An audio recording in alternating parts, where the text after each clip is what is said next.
ମା କ୍ଷୀର ଖାଇ ମୋ ପୁଅ ବଡ଼ ବଳୁଆ ହେବ ଶେଷ ବେଳେ ମତେ କାନ୍ଧେଇ ଏକା ମଶାଣି ନେବ ମଶାଣି ତ ହେଲା ସପନ ପୁଅ ଆସିଲା ନାହିଁ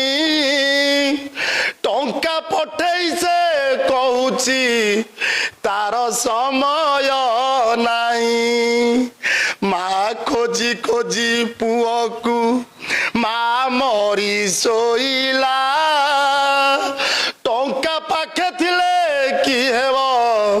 ଜୀବନ କି ରହିଲା ମା ମୋଡ଼ା ଦ୍ୱାରେ ପଡ଼ିଛି ପୁଅ ପାଖରେ ନାହିଁ ପୁଅ ଜନ୍ମ କରିକି ଲାଭ ଅଛି କହ